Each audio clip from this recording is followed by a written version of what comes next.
నమస్కారం శంకరాచార్య గారు. నమస్కారం జగన్నాథం గారు. రండి రండి, కూర్చోండి. తమరిని ఒక సహాయం అడగాలని వచ్చాను. సహాయం అయితే అడగక్కర్లేదు, చెప్పి చేయించుకోవచ్చు. ఏమీ లేదు. మోదుగులపాలెంలో మా మిత్రుడు పెళ్లి, దాన్ని మహానుభావులైన తమరి చేతి మీదుగా జరిపించాలని నా అభిలాష. కనుక తమరు కాదనకుండా సాయంకాలం వెళ్ళి ఆ శుభకార్యం జరిపించి రావాలి. దైవ కార్యం తర్వాత మహత్కార్యం పెళ్లి జరిపించడమే. ఇద్దరు మనుషుల్ని కలిపి దీవించడానికి అభ్యంతరమే ఉంది. తప్పకుండా వెళ్తాను. కానీ ఏమిటో చెప్పండి. సాయంకాలం అమ్మవారి పూజ జరపడం. నాందే ఉంది. ఈ ఒక్క రాత్రికి మీ అబ్బాయి అవునా? అమ్మవారి పూజ చేయడం నాకు వచ్చుగా. ఆ తండ్రికి తగ్గ కొడుకు. అలాగే జగన్నాథం గారు, నాకేం అభ్యంతరం లేదు, నేను వెళ్తాను. అయితే సాయంకాలం బండి పంపిస్తాను. తమరు ఆ బండిలోనే ఉదయం తిరిగి రావచ్చు. మరి వెళ్తానా? ఇప్పుడు ఎందుకండి? మొదటిసారిగా మా ఇంటికి వచ్చారు, తీసుకోండి. తీసుకోండి.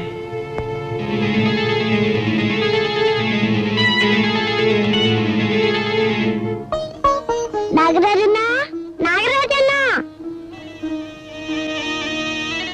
నాగరాజన్నా, నేనెప్పుడూ ఒంటరిగా వదలలేదు. ఇప్పట్లో నుంచి బయటకు వస్తే ఎవరైనా ఏమైనా చెయ్యొచ్చు. కనుక నీ పిలిచినప్పుడు తప్ప నువ్వు బయటికి రాకూడదు, సరేనా? ఒట్టే.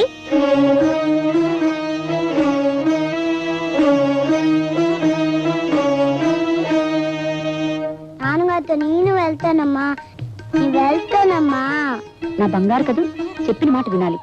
అసలే ఆ ప్రయాణం రాత్రిపూట, నువ్వు నిద్ర కాగలేవమ్మా. అది కాదమ్మా, నేను వెళ్తానమ్మా. పోనీ అది అంతగా అడుగుతుంది, తీసుకెళ్తాను దుర్గా. అది కాదండి, మళ్ళీ మీకు లేనిపోయిన శ్రమ. శ్రమ ఏముంది? బండిలో వెళ్ళి బండిలో రావడమే. దారిలో అల్లరి చేసి నాన్నగారిని విసిగించుకో. విసిగించదు కానీ నువ్వు అమ్మని మాత్రం విసిగించుకే. రామ్మ రాధా. బాబు సూరి, చీకటి పడ్డాక గుళ్ళో పూజ చేయడం మర్చిపోకు. అలాగే నాన్నగారు.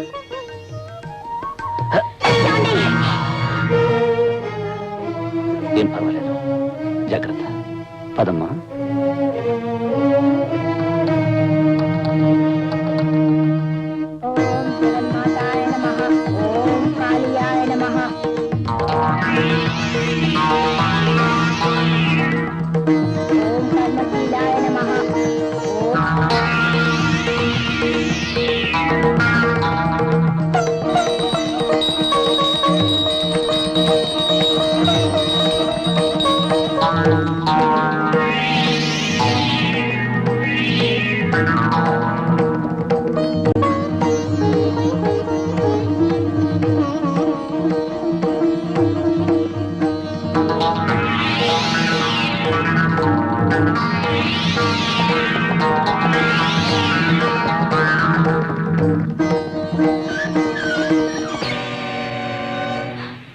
జగన్నాథం గారు.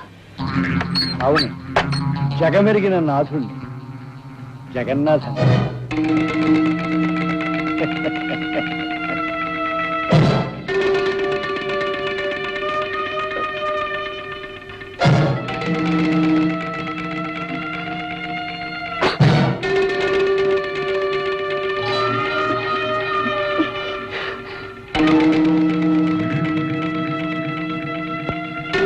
ఏమిటిది?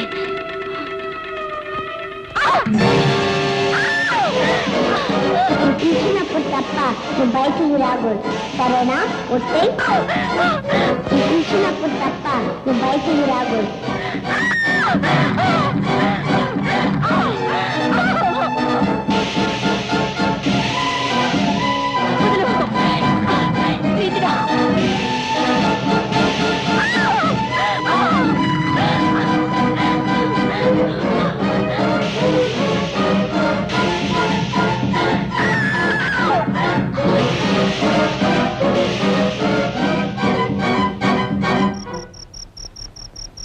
అమ్మా, అమ్మా, అమ్మా.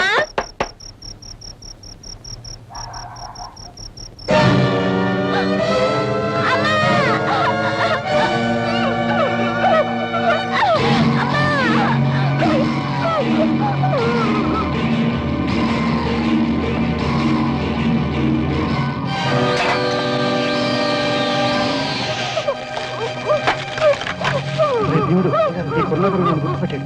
ఎందుకంటే వీడిని మంటలో పెట్టాడు.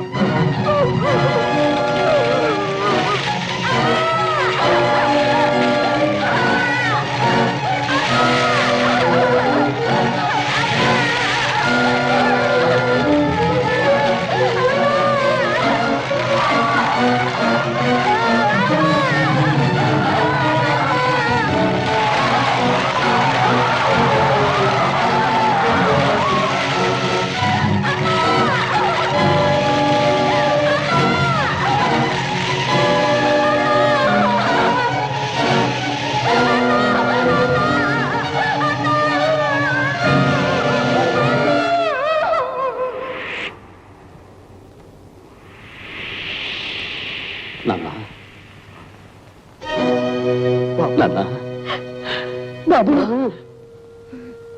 ఈ నాన్న మీద కోపంతో రావేమో మీ నీడను అనుకున్నా పెరిగిన వాడిని మీ మీద కోపం ఎందుకు తెచ్చుకుంటాను నాన్న? అది కాదు బాబు, ఆయనన్న మాటలకు నువ్వు మనసు కష్టపెట్టుకొని. అదేమిటమ్మా, ప్రేమతో ప్రాణంలా పెంచుకున్న మీకు కాకపోతే నన్ను మాటలనే అధికారం ఎవరికుంటుంది? అదేమిటి బాబు, పెంచుకున్నా పెరిగినా అంటున్నావు? నేనన్న మాటలు చెప్పిన విషయం నిజమేనా అనుకుంటున్నావా? లేదు బాబు, నిన్ను దారిలో పెట్టాలని ఆవేశంలో నువ్వు మా కొడుకువి కాదు అన్నాను, అంతేగాని. ఎందుకు నాన్న నన్ను ఓదార్చాలని ప్రయత్నం చేస్తావు?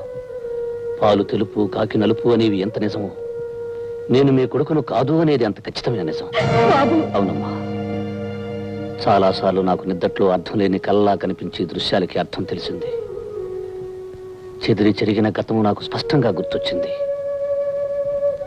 నేను మీకు నీటిలో కొట్టుకొచ్చి దొరికాను కదూ, ఆ ప్రవాహంలోకి నేను ఎలా పడ్డానో నాకు తెలిసొచ్చింది. దానితో నా కర్తవ్యం ఏమిటో కూడా నాకు ఇప్పుడు తెలిసింది. ఏమిటి బాబు, ఏమిటి నువ్వు అనేది? నాకు జన్మనిచ్చిన తల్లి చనిపోయి ఉండొచ్చు, కానీ నా తండ్రి నా చెల్లెలు బ్రతికి ఉంటారు. వాళ్ళు కలుసుకుని తీరాలి. అంటే మమ్మల్ని వదిలి వెళ్ళిపోతావా?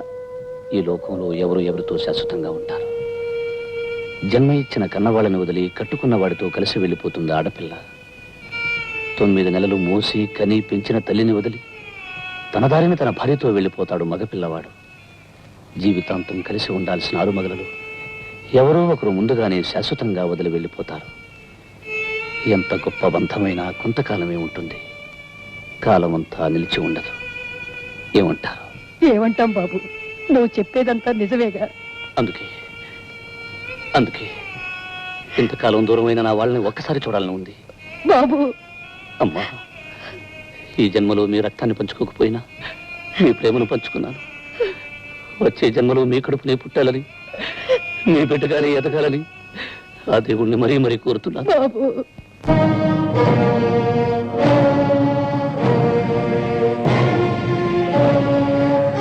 అంతా చచ్చిపోనాది. ఇక మన కడుపులో ఆకలి మంటలేరా, ఇక మన బ్రతుకు బుద్ధిరా. అప్పులు చేసినాం, ఎలా బిడ్డలుగా అన్నం పెట్టలేం.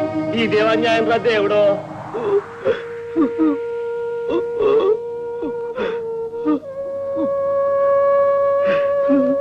ప్రకాష్, రాధా ప్రకాష్, అయిపోయింది రాధా, పంట నాశనం అయిపోయింది, నా బ్రతుకు చీకటి అయిపోయింది.